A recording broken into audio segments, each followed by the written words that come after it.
Okay, so firstly I wanted to apologize because I know I said this video might be up yesterday, and basically after I posted yesterday's video something came up, and so I couldn't film yesterday, so now I'm filming today, and this video is going to be up sometime this evening.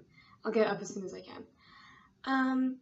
So as you can tell from the title of this video, this is going to be a first look at the Broadway production of Frozen, which I wasn't planning to do. It isn't a review because I haven't seen the show. But a week ago today, on Thursday the 31st of May, I believe it was, The View, I think it was, premiered the first look at Let It Go. So I watched that video and I was like, I want to do a video on this. So firstly, I'm just going to talk about Frozen, the show as a whole. I've looked into quite a bit of it, like everything I can get my hands on that's online. So I was actually really intrigued about this show coming out because I remember when the film was really big a few years ago when that first came out, I really wanted to see it on stage. I can't remember why, but there was some aspect of it that I was really excited to see when it was on stage, or that I really wanted to, I don't know, I had like an idea in my mind of how I would direct it, and I can't remember for the life of me what it was, which is really annoying. But I'm very intrigued by it. I don't know when it's coming to London, probably not for a couple of years, maybe. But when it does, I'll definitely go and see it, and then you'll get a formal review. But this is just a first look. For me, the star of the show is easily the sets and the tech, which is rare for a big show that, like, something like that will overtake the acting or the singing or the musical numbers or whatever. But I think, having seen the film, we already kind of know there are new songs coming into it, which I'm going to talk about in just a second. But for me, like, the big thing when I was looking at it, the sets and the tech is absolutely gorgeous. The tech in Let It Go, with the lights and the magic and all the freezing stuff, looks amazing and I love it. So that's really impressive. The sets are absolutely beautiful. There's this one bit with Anna and Kristoff, I think, on a bridge that's like an ice bridge, and I think he like falls through it and there's like a whole thing, and that just is stunning to look at, and you can tell it's going to be stunning in a theatre. So I love that. Similarly, the costumes look gorgeous. They're very heavy as well, the dresses. I did some looking into that. I forget exactly how much they weigh, but I know Elsa's ice gown, really heavy. It doesn't look it, but I think it's all like diamonds and stuff. So yeah, and Anna's gown at the start is really heavy as well. So props to them for dancing in those, because they are amazing, and that's why actors are fit, because we have to wear heavy shit and do fun stuff in it and make it look not heavy. So I should work out. The other thing I wanted to talk about with costumes is Elsa. I've seen Elsa's costume for this. I haven't seen Anna's yet, but I think she does as well. The first time, I think it's the very first time Disney princesses are wearing trousers, which is awesome. Elsa's costume for that is gorgeous. I love it. And actually that takes me quite nicely into some of the, well, one of the new songs. I haven't heard many of them yet, but Elsa sings a song called Monster, which is about her, like, finding herself, and, well, not so much finding herself, but talking about, like, who she is. Does she think she's a monster? Is she what everyone's making her out to be? Who is she? And she wears, like, this really nice, like, corset top and trousers, like a proper full-on battle outfit for that, and I love it. And that bit looks really cool as well, like she's making all these like ice shards appear behind her, and all these, like, I guess it's like an angry mob are coming in and they will get trapped in that, and it just looks really good. Similarly, there's also puppetry in this show, which is awesome. Olaf looks amazing and adorable. The reindeer looks really great. I'm not entirely sure how he works. I'm assuming there must be 2 people in there at least. But I'm going to assume it's very similar to like a warhorse, kind of the Wolf and the Grinning Man, which is a review that's going to be coming out very soon. Yeah, a similar thing to that they're going to obviously there's people inside of it, but that kind of motion for how it works. So those look really, really cool. I don't remember if there's other puppets in it. Those are the ones I've seen. Those are the ones I've seen. And they look really amazing, which is very impressive. Olaf in particular, like, I was thinking earlier about the amount of movement and stuff that Olaf has to do. So if you haven't seen it yet, he's like 5 separate pieces. I think it's like a body, head, arms and legs, or feet. Snowballs. Which are all separately attached to the man that's playing him. So they can all move and come apart, and it just looks really good.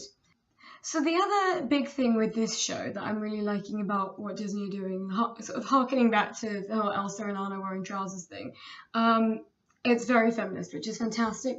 That's what the film is, that's what it's going for. So I like that they're taking that a step further. It's also a little bit adult from what I've seen. I think they've sexualized it a little bit in a good way. Like, there's more adult humor in it, which is nice for...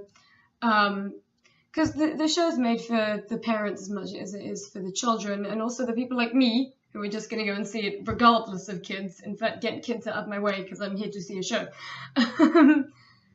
So that's really good. I really like that they're doing that with it. Also, I wanted to talk about the casting. So I haven't seen any of the main 4 actors in anything before. So I have no real opinion on how they're going to be. I'm going to start talking about Anna and Elsa. I'm not sure what I think, honestly. I was kind of expecting them to be not the spitting image of the cartoons, because that's not possible. But I don't know, this is my personal opinion, but then this is what this channel is for. I feel like they look a bit old for how old the characters are supposed to be. And I don't mean that in a bad way, I just think... I'm actually not entirely sure how old Anna and Elsa are supposed to be. I know that Elsa's a bit older than the typical Disney princess, but Anna in particular, I think... I'm going to Google it. Hang on. Googled it. I'm back.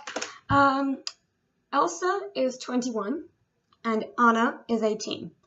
Both actresses playing them on Broadway are 37, and I believe the actress playing Anna is a few months older than the actress playing Elsa, I think.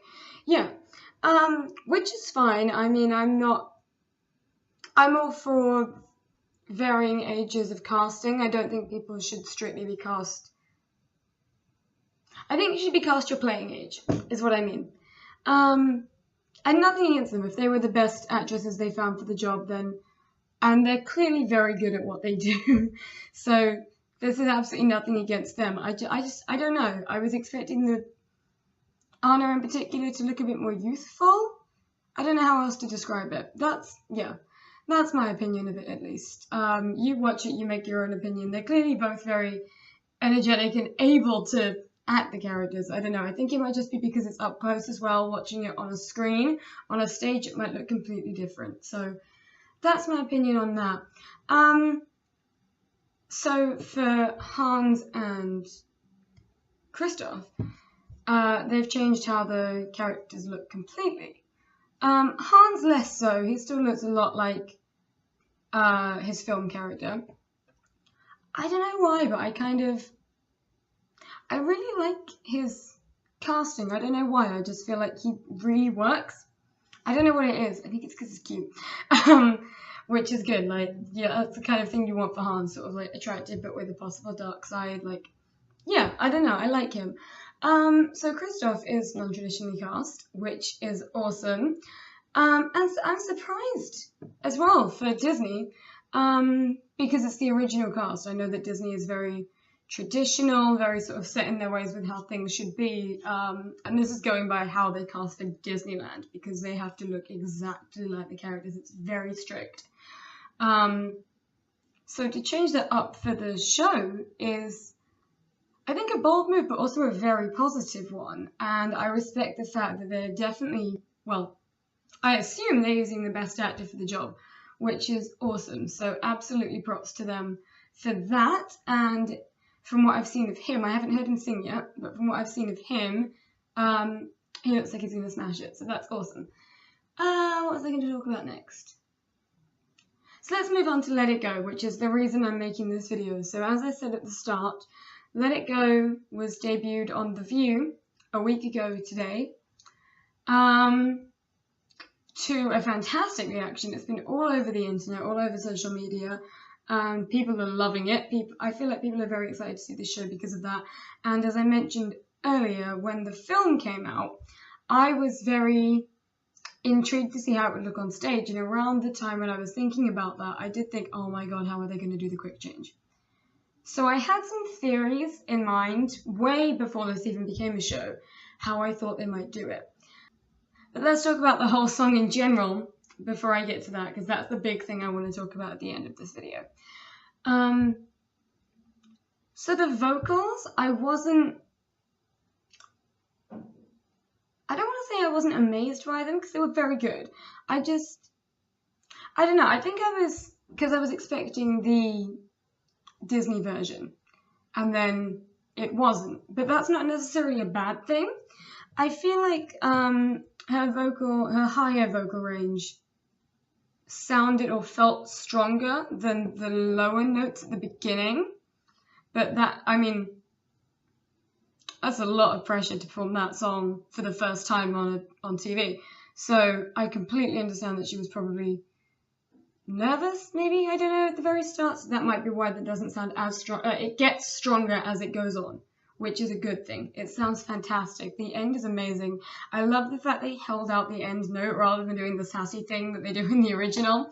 I would really like to see Adina do this on stage.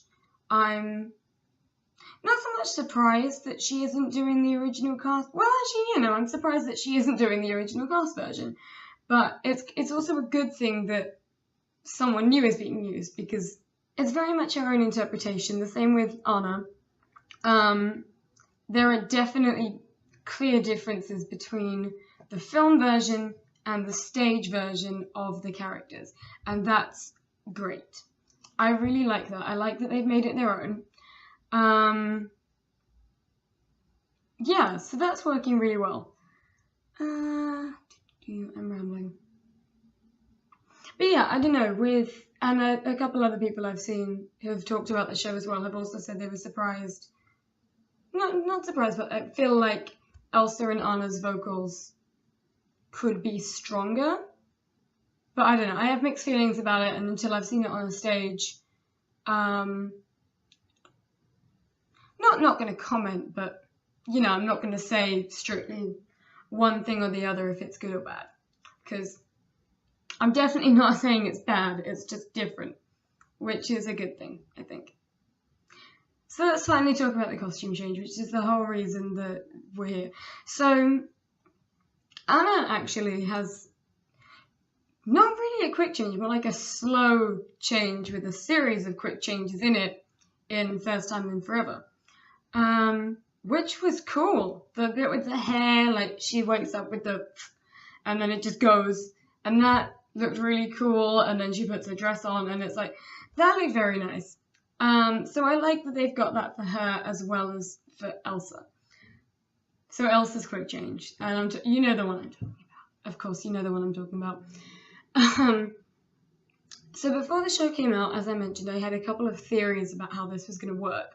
So my first theory was that they were going to do it like the Cinderella quick change, which the way that one works, if I'm remembering the right one, is so she starts off in like her servant wear, and then she spins around and does the whole thing like they do in the film with the magic-y bit that looks really cool and beautiful.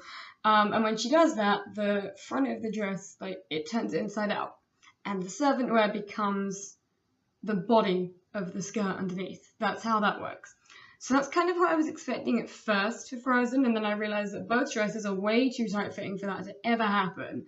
So after that, I wasn't really sure how they were going to do it. I knew that they'd do it and it would look amazing, but I had no real idea of how I thought they would do it. My other theory was that it would work the way the Legally Blonde quick change works. I'm going to come back to that in a minute. So I had a look at some other people's theories online. Again, this was before the show came out. A couple of people thought she might go behind a screen and they do like a projection or a silhouette or something, but I'm very glad they didn't do that, and to be honest, I would have been very surprised and disappointed if they had, because I feel like that would have just been a massive cop-out. So having watched it, there are a few theories about that I've seen floating around on the internet about how it works. So the most obvious thing, I think, is that the dress has to come away the same way that her cloak, and I'm assuming her glove. So on the version I watched, you couldn't see, like, once she takes the glove off, where it goes. But based on the fact that the cloak flies off, I'm going to assume the glove does the same thing, and that will be done by wires. So I think it's a given that the dress is pulled away by 2 wires from people back, like, at the back of the stage. So there's like a raised platform behind her. My theory is that people are under that with wires and they're pulling it back, and the reason we've got all the smoke and stuff there is so that you don't see it. The question is, how does it come off? Where does it go? So one theory I've seen floating around, which I think makes perfect sense, and is, to be honest, probably the only way they could do this, is that the entire dress is in 2 pieces down the middle, so the front and the back. I've just realised I'm wearing a high neck thing like hers, so that gave me a nice way to explain that, which is good. Yeah, so it's in 2 pieces and it splits, and off it goes, and away. The question is, how is it being held together and how does it split? So the first theory I read about it being in 2 pieces is that it's Velcroed, because Velcro will pull away quite easily when yanked. I don't think it's Velcro. I don't think I think it would be too loud. And I also think it would be too awkward. I think it would probably get stuck on the dress underneath. It wouldn't come off neatly, and it happens in like a second. In fact, less than a second. So the very first time I watched this, I'm going to say it's literally a blink and you'll miss it change, because I actually blinked and it was gone. And I was like, oh my God, where did it go? And I had to watch it back a couple of times before I fully processed what the hell had happened, because it just went, which is amazing. And that's good. That's what we wanted. So for it to move away that smoothly, I doubt it was Velcro, which takes me back to, I thought it might work the way that the Legally Blonde change works. There's 2 quick changes in Legally Blonde, and I believe they both work in the same way. And that is, and in both changes, she's putting a new outfit on rather than taking it off. So the way that works is she either goes behind a crowd of people or behind a screen with a dress, and that dress will be in 2 halves. I believe she's got a front to show to the audience and a back, and they will be held against her, and the entire seams will be lined with magnets. So that will literally just snap on, a bit like, it really reminds me of, you know, Polly Pocket dolls, the little snap-on clothes. It reminds me of that. It's a very similar process. You know, though, I remember there was one Polly Pocket set where you would put her in a machine and she would come out in a different outfit, and that's how that worked.